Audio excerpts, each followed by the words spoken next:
est-ce que, à votre avis, le Maroc reçoit suffisamment de soutien et de ressources européennes pour faire le gendarme des frontières européennes? Le Maroc n'est pas le gendarme de l'Union européenne. Le Maroc considère qu'il a un rôle. Parce que l'immigration telle qu'elle se passe, malheureusement, c'est une immigration qui débouche parfois sur des malheurs. Et donc, empêcher que ces malheurs arrivent, c'est aussi un devoir. Et bien sûr, nous avons des relations avec l'Europe, évidemment.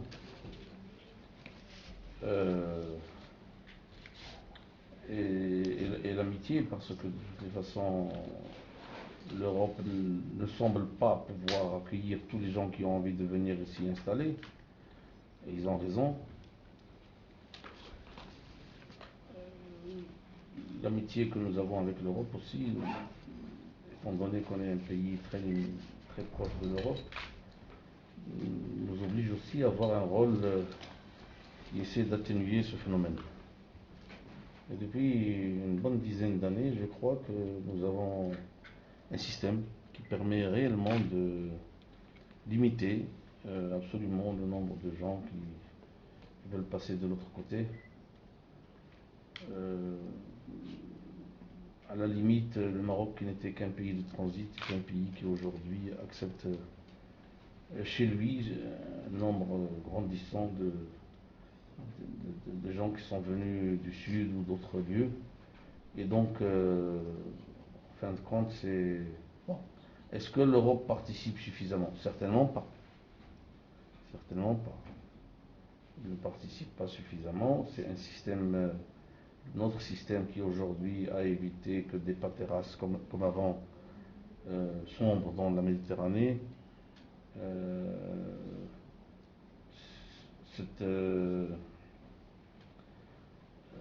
Ce phénomène, le contrôler, le limiter, etc., c'est un phénomène qui coûte assez cher au Maroc. Si je me rappelle les chiffres, c'est aux alentours de 60 millions de dollars par an. Ça a été offert par l'Europe une seule fois, au départ, d'après mes connaissances. Donc voilà, mais ce n'est pas un sujet qu'on débat aujourd'hui. Un autre sujet qui est toujours à la une des rapports bilatéraux, c'est la lutte contre le djihadisme. Et là, la police marocaine et l'espagnole travaillent la main dans la main contre ce phénomène et ce fléau. Malgré cela, la captation augmente et précisément dans la région qui va de Ceuta à Tétouan et Fenider. Est-ce que l'approche sécuritaire s'avère peut-être insuffisante? Je ne sais pas ce que vous avez la presse. Vous prenez toujours les mauvais côtés des choses.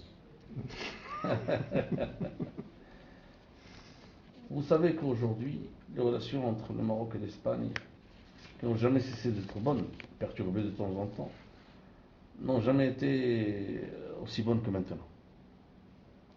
Et au fond de cette relation, il y a quelque chose qui s'appelle la confiance.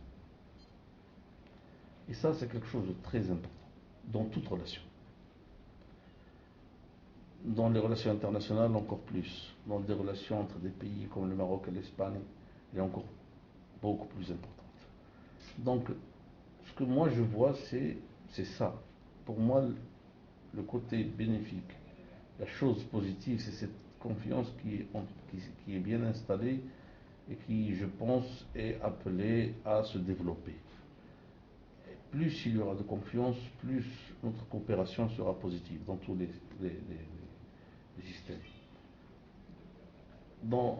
Concernant ce nouveau fléau auquel nous sommes confrontés,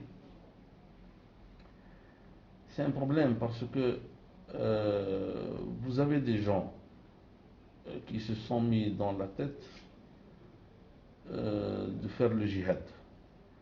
Et ils n'ont pas trouvé mieux que de se faire exploser et de provoquer parfois leur mort et la mort de gens civils qui n'ont aucune relation avec quoi que ce soit dans le monde. C'est un malheur. Et ce malheur doit être empêché. C'est pour cela que Nous, on ne rechigne pas. On ne mange pas de ce pain-là. C'est-à-dire que pour nous, tout ce qui est sécurité des Marocains, des Espagnols, des Français, de tous les êtres humains. C'est quelque chose de sacré auquel on participe avec cœur, avec tous nos moyens. Quand on est appelé à le faire, quand il y a le moyen de le faire. Donc la vie humaine pour nous est très sacrée et jamais on n'acceptera que ce phénomène se développe ni chez nous, ni à nos frontières, ni là où on peut s'opposer à ce phénomène, on le fera. L'Espagne reste depuis toujours strictement neutre sur la question du Sahara. Est-ce que le Maroc souhaiterait une plus grande compréhension de ces thèses de la part de l'Espagne, plus semblable par exemple à la position française? Écoutez, le Maroc comprend l'Espagne. Il comprend les problèmes qu'elle a à gérer des sujets comme celui-là. Mais le Maroc est convaincu que l'Espagne connaît très bien le dossier parce que c'est elle qui était au Sahara. Elle sait que c'est une partie du Maroc.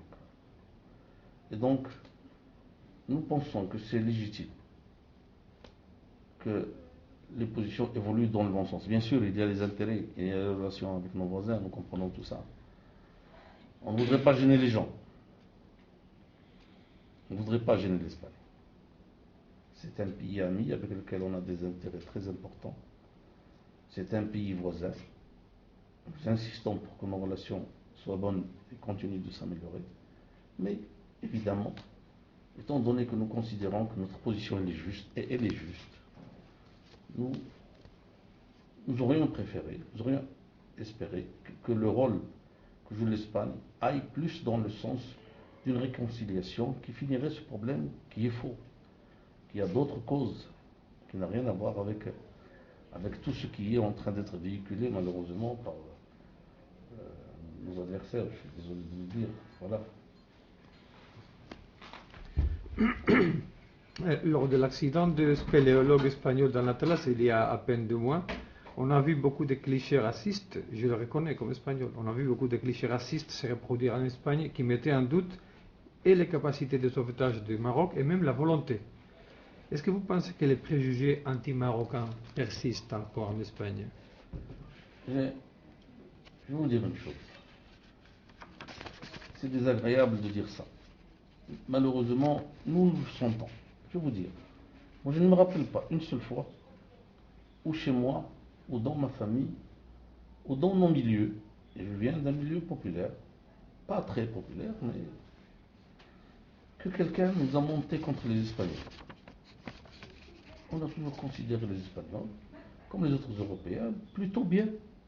Ils sont bien perçus au Maroc, surtout dans le nord, mais partout.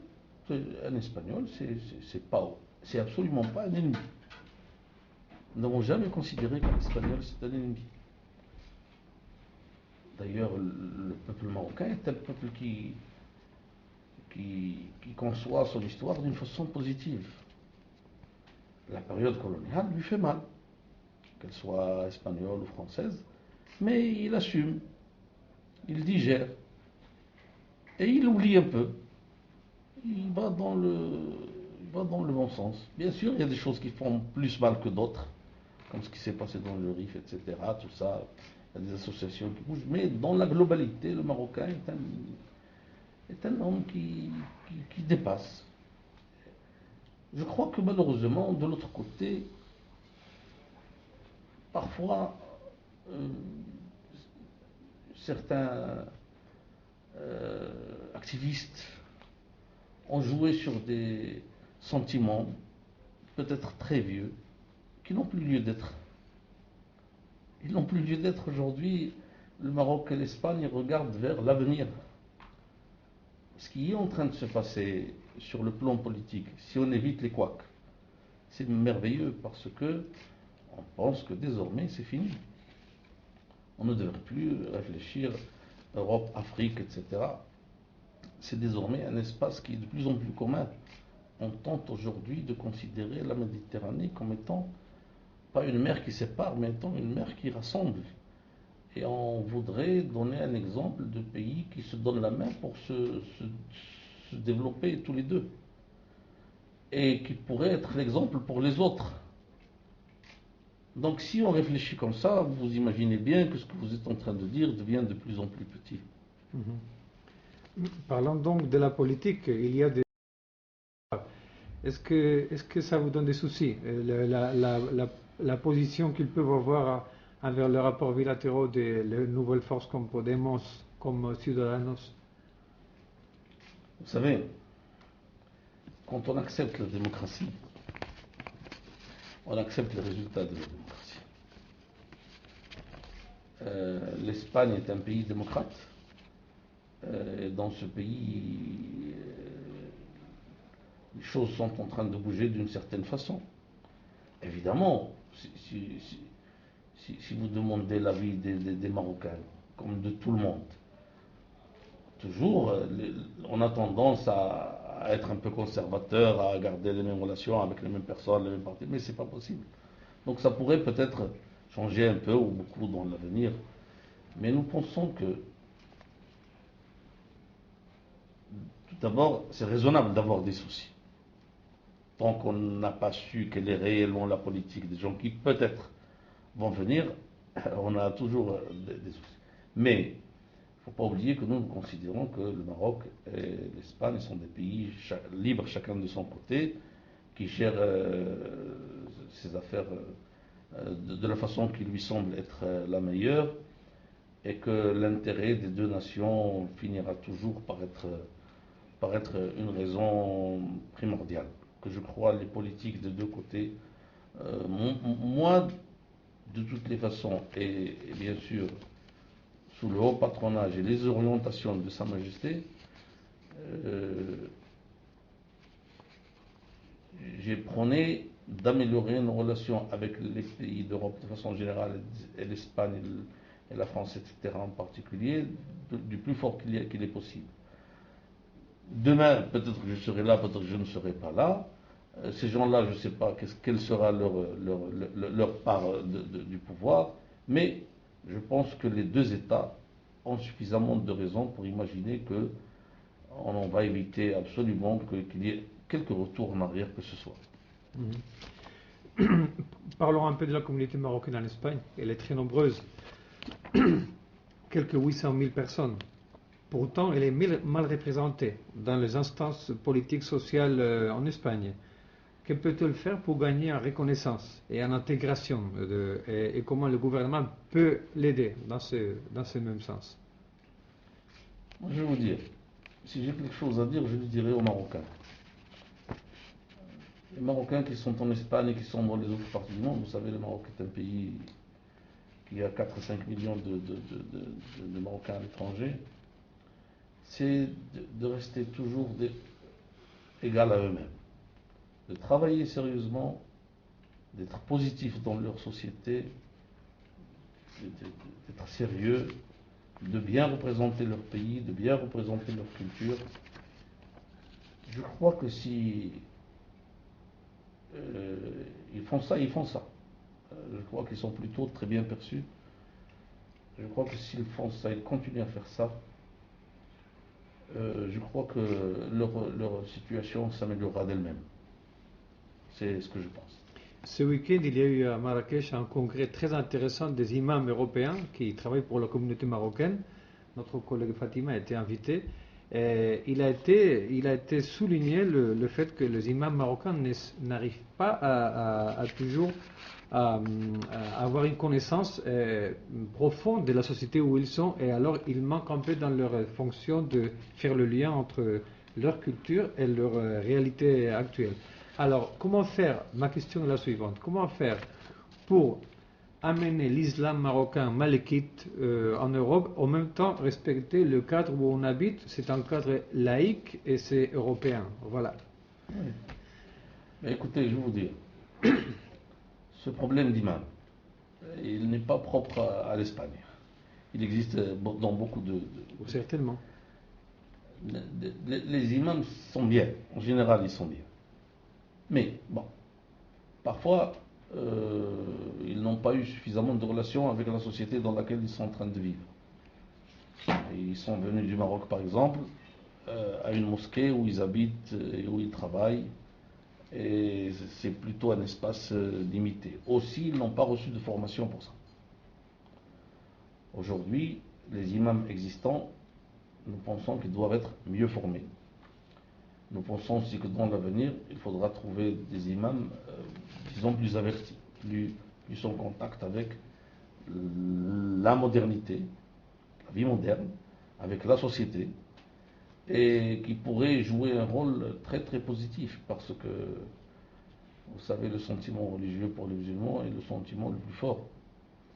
Et si jamais nos imams, c'est-à-dire sont plus intégrés dans la vie de tous les jours, parce que l'islam n'est jamais venu pour obliger quelqu'un à suivre les principes de l'autre.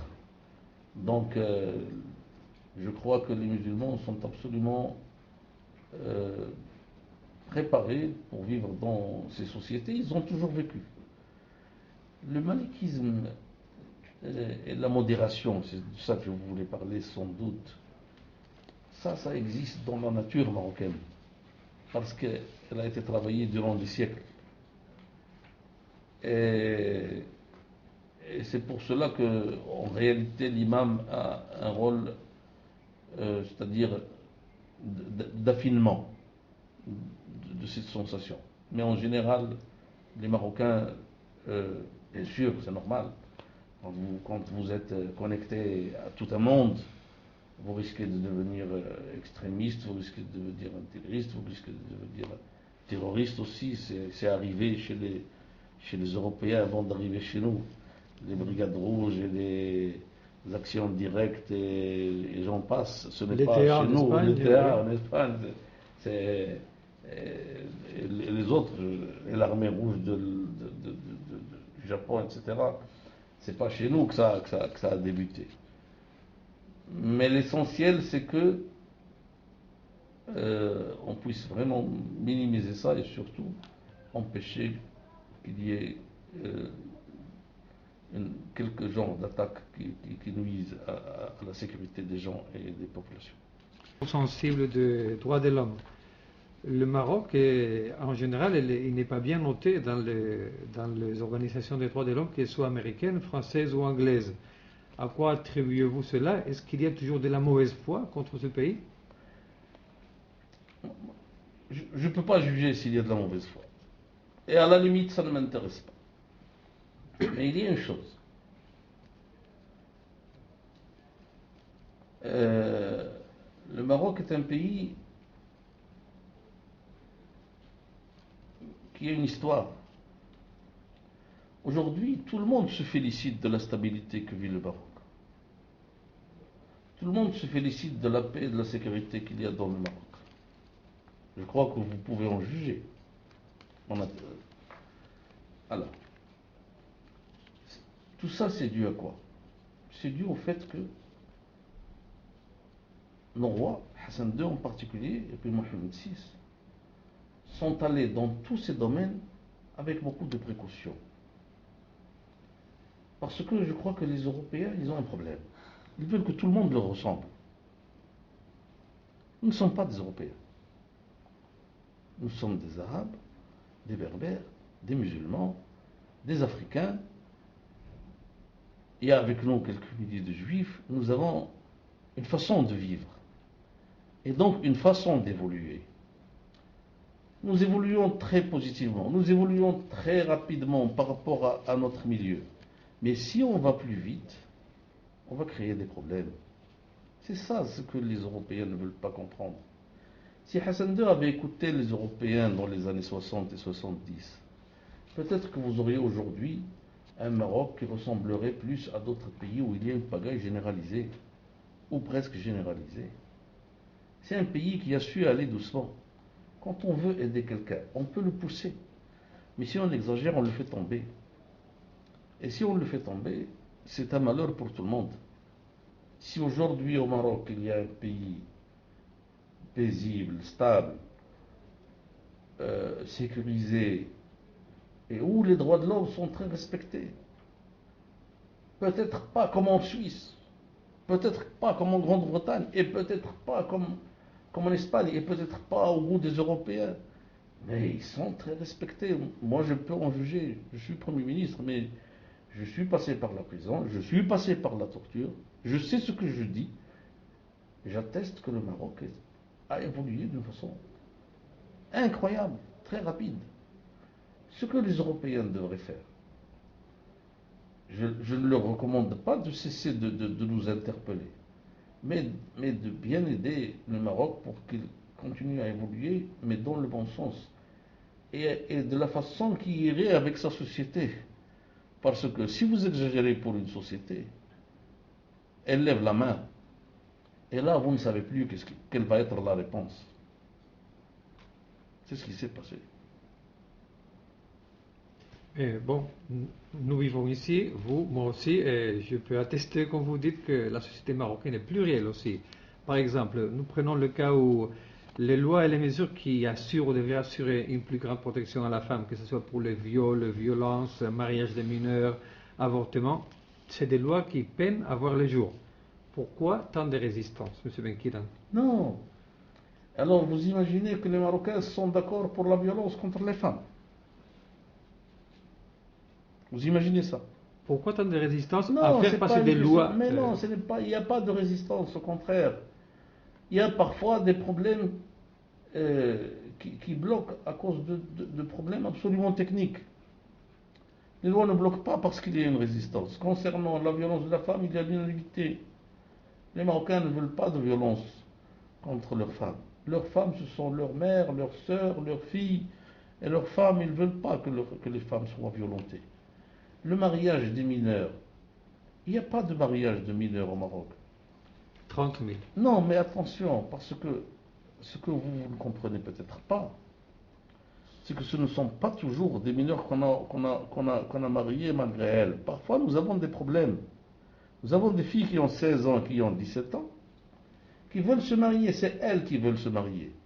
Donc nous, pour nous, l'âge du mariage, c'est 18 ans comme chez vous. Mais on a donné la possibilité aux juges de donner une autorisation aux familles et aux filles qui veulent se marier quand les juges pensent que c'est justifié. Et c'est devenu systématique, M. Non, Benkidan, comme vous le savez. ce n'est pas systématique. Je vais vous dire ce qui est devenu systématique. Ce qui est devenu systématique, c'est pire. Parce que vous avez dans des parties de la société marocaine, parce que toute la société marocaine n'est pas à l'image de la société moderne, où les filles s'amusent et vont à l'école, etc. Il y a des régions où les filles ne vont pas à l'école à 16 ans.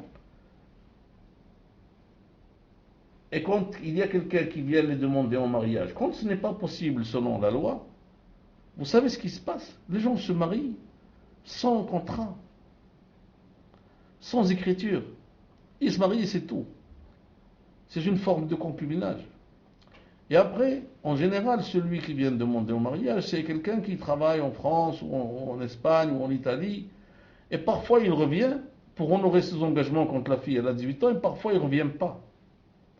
Et donc, la société marocaine, quand elle est confrontée à des problèmes comme ça, son problème, ce n'est pas de plaire aux Européens.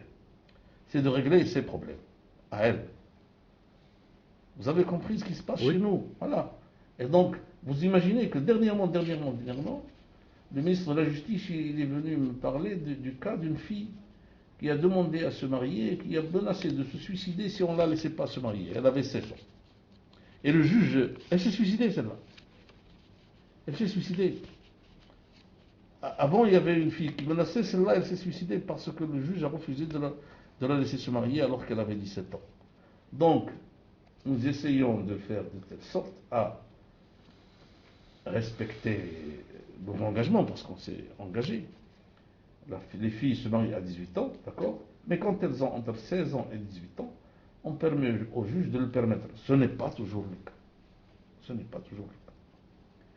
Et concernant le code pénal et l'avant-projet du gouvernement, cet avant-projet est déjà très controversé en ce qui concerne surtout la liberté individuelle.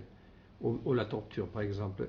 Vous pensez qu'il y a une approche assez inclusive de toutes les sociétés, de toute la société marocaine dans ce projet de... Alors, vous imaginez qu'un ministre de la Justice qui a un projet et qui propose à la société de le discuter avec lui, ce n'est pas participatif.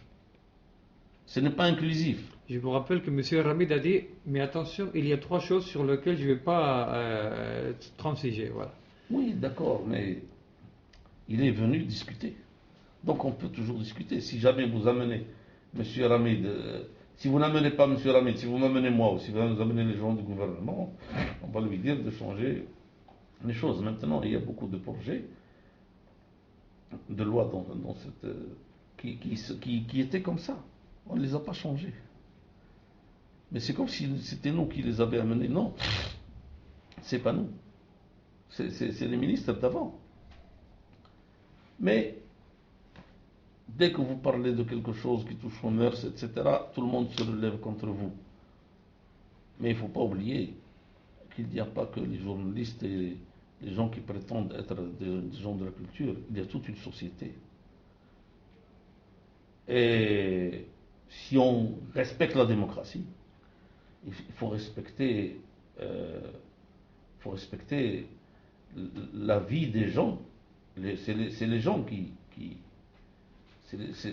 la démocratie, elle est basée sur les gens. Les gens qui ont le droit de voter, ce n'est pas seulement les journalistes.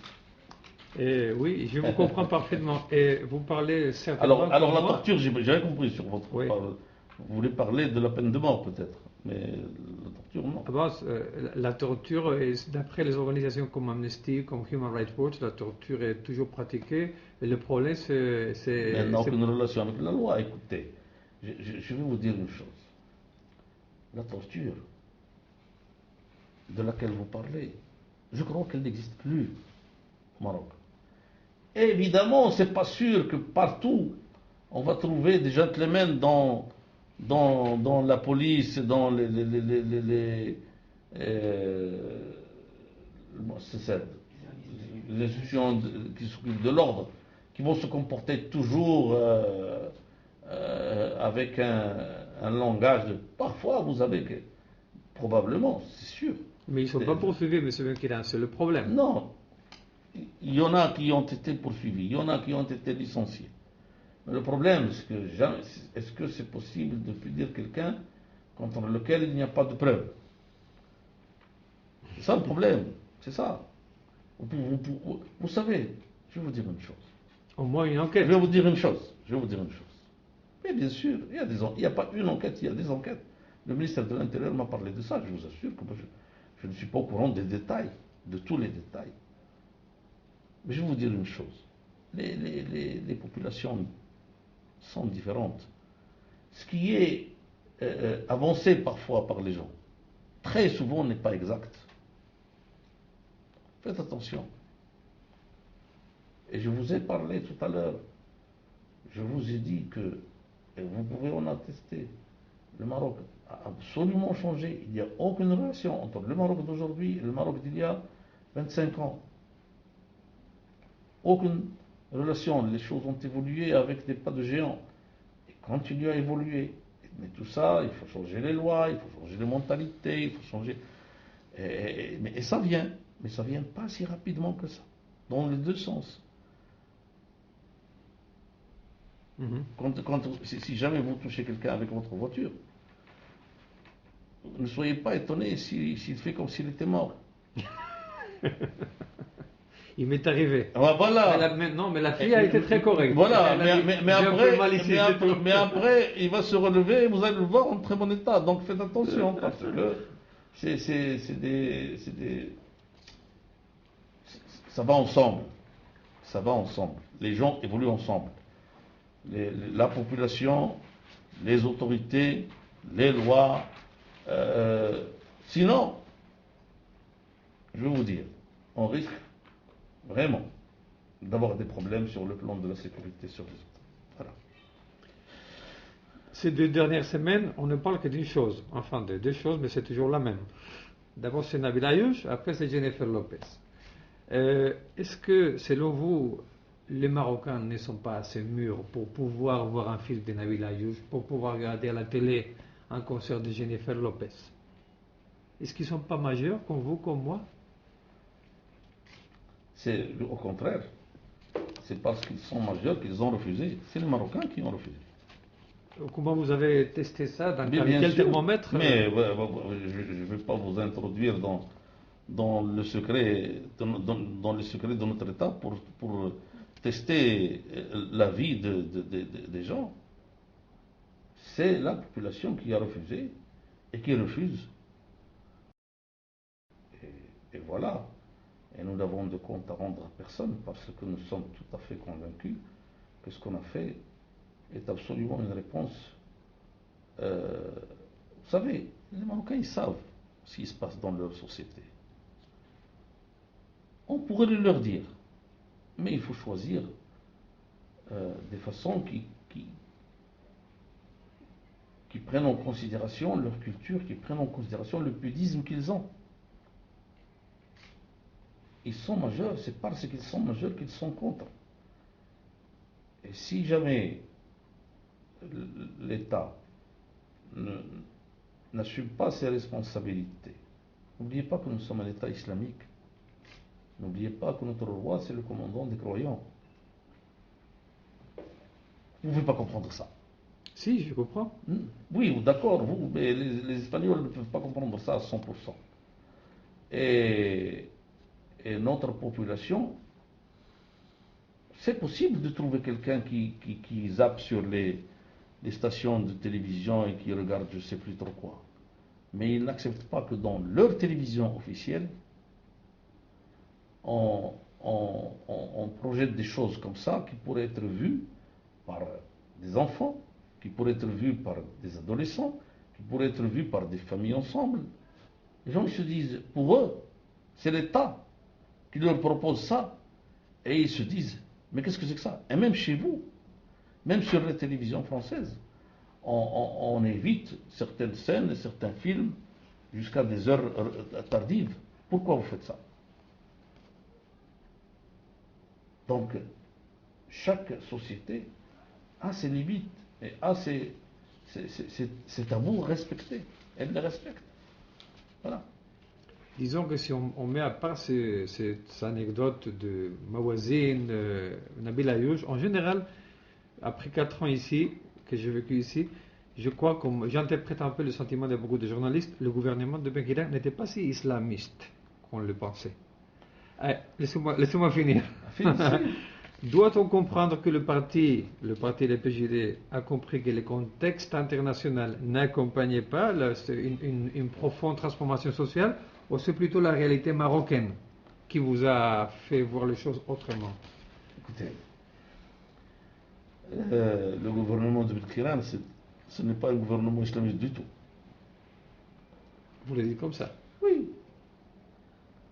C'est un gouvernement qui est venu pour résoudre les problèmes des Marocains. Il est constitué d'une coalition où il y a 4 partis et des indépendants. Un des partis est un référentiel islamiste. Et il y a une différence entre islamiste et référentiel islamiste. C'est un référentiel politique islamiste pour régler les problèmes des Marocains, pas les problèmes du PJD. Vous avez compris? Moi, je veux garder un peu de barbe. Un peu. De moins en moins. Très peu. Oui, c'est suffisant pour moi. Donc, c'est peut-être à la limite de la force de ma foi. Peut-être. Je n'en sais rien. Mais ce que je peux vous dire, c'est que je suis là pour régler les problèmes du Maroc.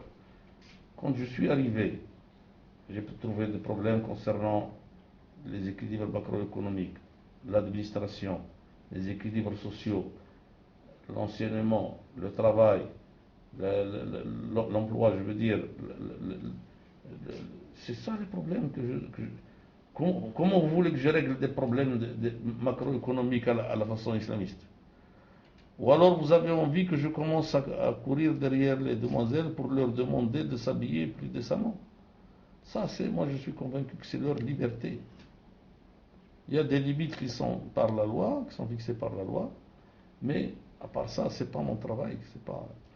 L'essentiel pour moi, c'est qu'il y ait la liberté dans le pays, que chacun puisse exercer sa liberté dans le cadre de la loi. C'est ça, pour moi, d'être islamiste. Ouais, parlons un peu d'économie parce qu'on vous reproche, vous, votre gouvernement, d'avoir trop pensé aux choix macroéconomiques et avoir stabilisé l'économie marocaine tout en laissant de côté un peu les soucis de la société sociaux, de plus pauvres, qui avaient beaucoup d'espoir dans le PJD. Si ça m'avait été dit par un journaliste marocain, j'aurais accepté. Et par vous, j'accepte mal. Pourquoi? Pourquoi? Parce que vous êtes mieux placé que moi pour dire, pour comprendre que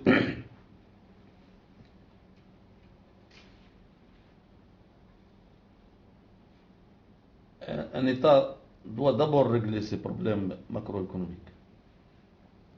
Parce que sinon, il devient de plus en plus vulnérable et de plus en plus influençable.